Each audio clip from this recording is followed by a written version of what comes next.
తిరిగింది, పాదయాత్రలు చేసింది, బైబిల్ పట్టుకొని తిరిగింది, ఈయన కోసం ప్రార్థనలు చేశారు. ఎక్కడుంది ఇవాళ చెల్లి అని నేను అడుగుతా ఉన్నా. తల్లి పేరు పక్కన ఉండొచ్చు, కానీ చెల్లి పక్కనే ఉంది. తల్లిని కూడా భయంగా బతుకుతున్నటువంటి పరిస్థితి, తల్లి చెల్లి కూడా ఈయన పరిస్థితుల్లో.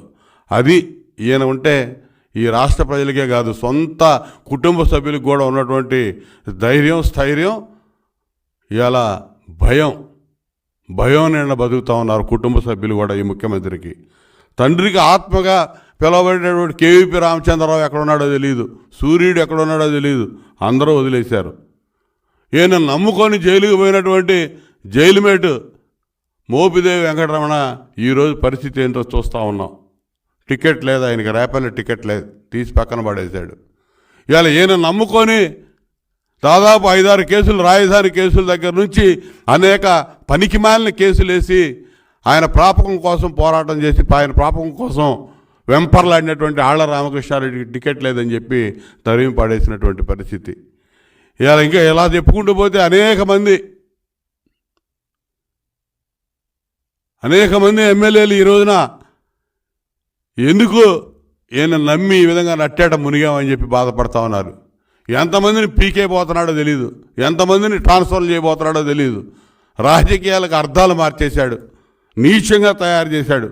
నమ్మి ఓట్లేసినటువంటి దళితులు, మైనార్టీలని నట్టేట ముంచేసినటువంటి వ్యక్తి జగన్మోహన్ రెడ్డి. ఇలా వాలంటీర్లు చేశాడు, ఇలా వాలంటీర్లు కూడా రోడ్డెక్కారు, వాలంటీర్లు మోసం చేశాడు, వాలంటీర్లు రోడ్డెక్కారు. సిపిఎస్ రద్దు హామీ మీద మొత్తం మాట తప్పి మడమే తిప్పి, అసలు మడమే లేదు జగన్మోహన్ రెడ్డికి. మడమ లేకుండా అందరినీ మోసం చేసినటువంటి పరిస్థితులు ఇవాళ మనం చూస్తూ ఉన్నాం. ప్రధానంగా ఇంకోటి చెప్పాడు, మద్య నిషేధం దశల వారీగా మద్య నిషేధం చేస్తా, మద్య నిషేధం చేసి మళ్ళీ ఓట్లు అడుగుతానని. మద్యం ఆదాయాన్ని, తాగుబోతుల్ని వచ్చే 15-20 ఏళ్ళకు కూడా బ్యాంకులకు తాకట్టు పెట్టాడు. మద్య నిషేధం చేయడం కాదు, ఇంకా 15-20 ఏళ్ల దాకా అసలు ఆ ఊసెత్తే పనే లేకుండా తయారవుతున్న మద్యం, అమ్మకాలు జరిపే మద్యాన్ని కూడా బ్యాంకులకు తాకట్టు పెట్టి ఇవాళ వడ్డీకి డబ్బులు తెచ్చుకున్నటువంటి వ్యక్తి జగన్మోహన్ రెడ్డి. ఆ మద్యాన్ని తయారు చేసి, నాసిరకం మద్యం తయారు చేసి ప్రజల మీదకు వదిలి ప్రజల ప్రాణాలతో చెలగాటం ఆడతా మహిళల పుస్తలు దింపుతున్నటువంటి వ్యక్తి కూడా జగన్మోహన్ రెడ్డి. దారుణమైన అంశం ఇది, చాలా దారుణమైన అంశంగా దీన్ని చూడాల్సిన అవసరం ఉందని చెప్పి నేను తెలియజేస్తా ఉన్నా. అమరావతి రాజధానిని మార్చబోనన్నాడు, ఇక్కడే ఇల్లు కట్టుకున్నారన్నాడు. 3 రాజధానులు అడ్డగోలు నాటకానికి తెరదీసి అమరావతిని ఏం చేశాడో చూసాం. 3 రాజధానులు గతి లేదు, దిక్కు దివాణం లేదు, ఒకదానికే ఏమీ లేదు. ఇవాళ చంద్రబాబు నాయుడు గారి హయాంలో బ్రహ్మాండంగా దాదాపు 12-13 వేల కోట్లు ఖర్చు పెట్టాం, ఇన్ఫ్రాస్ట్రక్చర్ తయారు చేసాం. మేము తయారు చేసిన ఇన్ఫ్రాస్ట్రక్చర్ నుంచే నువ్వు పరిపాలన చేస్తూ ఉన్నావు.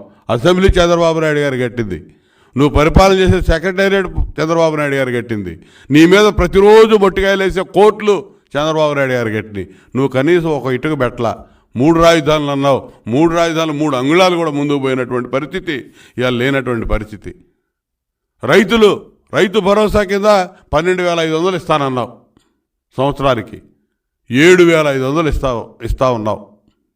అంటే 5,500 ప్రతి సంవత్సరం ఎగ్గొడతా ఉన్నావు. 5 సంవత్సరాల్లో 27,500 ఇవాళ రైతులకు నువ్వు బాకీ ఉంటున్నావు. నువ్వు చెప్పిన దాని ప్రకారం 12,500 ఇస్తానని నువ్వు ఇస్తుంది కేవలం 7,500 మాత్రమే. 5,500 సంవత్సరానికి ఎగదవుతా ఉన్నావు. ఇంకా 27,500 నువ్వు ఒక్కో రైతుకి బకాయి ఉన్నావు అనేది గుర్తుపెట్టుకోమని చెప్తా ఉన్నాను. వచ్చిన వెంటనే 3,000 పెన్షన్ చేస్తానని చెప్పి రేపు చేయబోతా ఉన్నావు 3,000 5 ఏళ్ల తర్వాత. మోసం కాదా ఇది? దగా కాదా? వంచన కాదా? విద్యుత్ ఛార్జీలు పెంచాలని చెప్పావు. 64,000 కోట్ల విద్యుత్ భారాన్ని ఇవాళ దశల వారీగా 6 సార్లు పెంచి ప్రజల నడ్డి విరిచినటువంటి వ్యక్తి జగన్మోహన్ రెడ్డి అని చెప్పి నేను తెలియజేస్తా ఉన్నా. ఎస్సీ ఎస్టీ బీసీ మైనారిటీ సంబంధించినటువంటి సప్లాన్ నిధులు దాదాపు 1.14 లక్షల కోట్లు నువ్వు దారి మళ్ళించావు, ఎగదొప్పావు. దాదాపు ఈ 3 ఎస్సీ ఎస్టీ బీసీ మైనార్టీలకు సంబంధించినటువంటి 120 సంక్షేమ పథకాలు రద్దు చేశావు. ఎస్సీ ఎస్టీలకి అయితే రాజ్యాంగ పరంగా వచ్చినటువంటి హక్కులను కూడా అడ్డగోలుగా వధించి వేసినటువంటి వ్యక్తివి